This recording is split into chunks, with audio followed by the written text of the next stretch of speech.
My afterthoughts this week are about the last two Sundays. Last Sunday, we thought together about the character of Hannah. We find her story in the first two chapters of the book of 1 Samuel. And then the Sunday before that, we did that amazing story from the book of Exodus about the golden calf. So I want to cover both of those stories rather briefly here. There's so much we could say about Hannah, and I encourage you, if you haven't done so, to go back and read that amazing story, chapter 1 and 2 of 1 Samuel.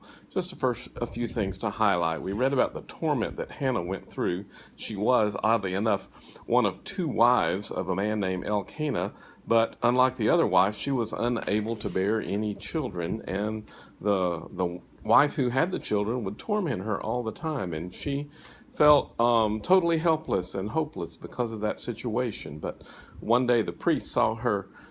She was moving her mouth in the temple, and no sound was coming out, and the priest really thought she was drunk and scolded her. And Hannah said, "I'm not drunk, I'm merely praying." Last Sunday I mentioned, I wonder how many of us have ever been accused of being drunk because we were praying so fervently. There was something about Hannah's prayer that could truly involved her body, soul, and spirit 100%. I wonder how our prayer life, our prayer answers would be different if we prayed like Hannah.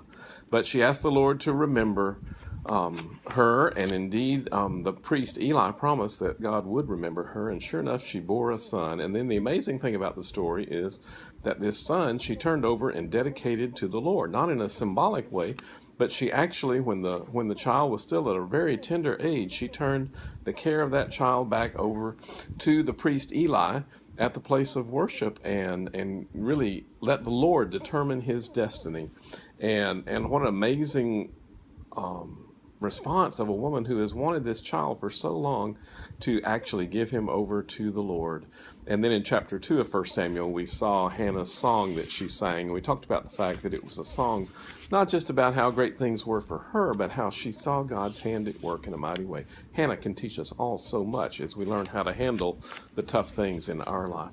But I really want to spend a moment talking about that story about the golden calf. If you remember briefly, we find that in the 32nd chapter of Exodus. Moses has gone up the mountain and left Aaron in charge, but the people are beginning to panic, wondering if Moses will ever indeed come down. And then finally they ask Aaron to do something for them, and Aaron tells them to bring their gold jewelry, and he takes all their gold jewelry and melts it down and fashions it into a statue, a literal golden calf that they then worship. That was now going to be their God. And of course, the Lord was offended, and Moses was offended. Aaron, when Moses scolded him, said, well, I didn't make that. I just threw the gold in the fire, and this calf came out of the fire. He kind of took the truth and twisted it inside and out, didn't he, as well?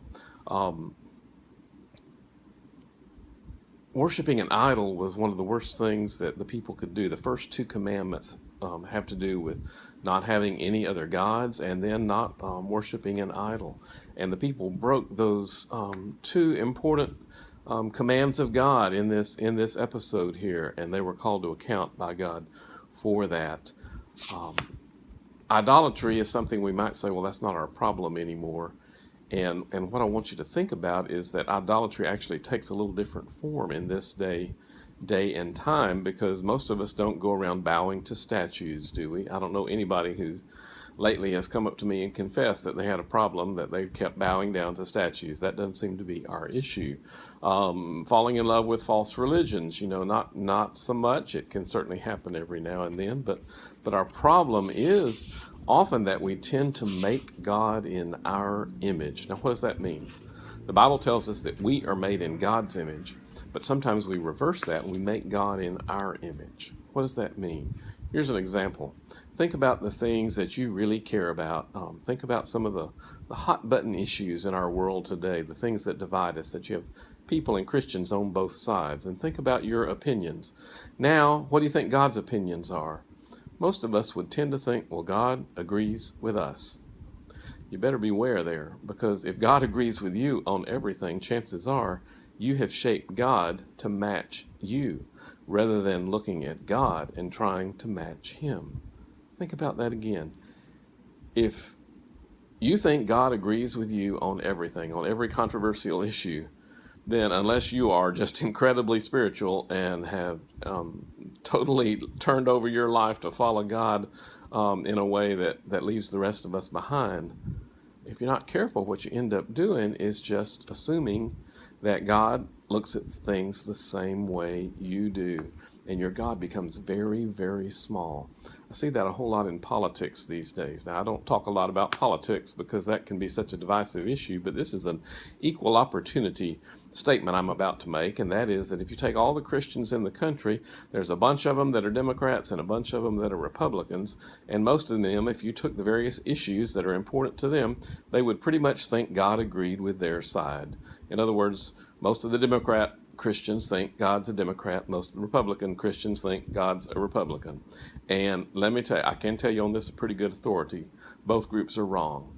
Both groups have missed the point if they just kind of have made God into their political image.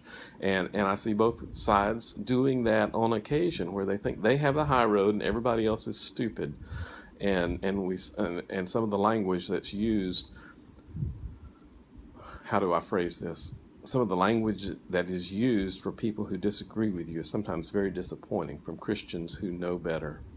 I'm not telling you to stay out of politics. In fact, just the opposite. I encourage you to be involved and to be careful and prayerful, but please be careful about how you talk about people who disagree with you. We've seen some horrible examples of that just lately, where people use very intemperate language to describe people who just see things different than you do, and that doesn't make you look good when you do that. So a little humility can go a long, long way. We sometimes have gotten to the point where we honor rudeness and we make fun of people who are careful with their words. In the olden days, it was just the opposite. We honored people who were careful with their words and who were cautious and didn't just run ramshot over other people. But these days, it seems like we just really like people who bully their way with their words and insult other people, and we can do without that. What does that have to do with the scripture? Well, again, it has to do with the idea that God agrees with me, instead of that humility of saying we're all seeking after God, trying to mold ourselves according to Him instead of trying to mold Him to shape us. That's what the golden calf people were doing. Well, golden calves take a huge different form in our day and time, but they are still around as we sometimes really get mixed up about who God is and what it means to follow Him. So go back and read that story if you didn't have a chance to do so. Chapter 32 of Exodus, the Hannah story, and the first two chapters of 1 Samuel. Good examples for us. And a little preview of this coming Sunday that will be August the 14th. We're going to be looking at the story of David again. And David became the ideal king, even though he wasn't perfect. And yet he has some things to teach us in the scriptures that we're going to be looking at this Sunday. So God bless you, and pray that you will see His hand at work in the various situations of your life, and that these old stories from the Bible will give you inspiration and direction even yet for today.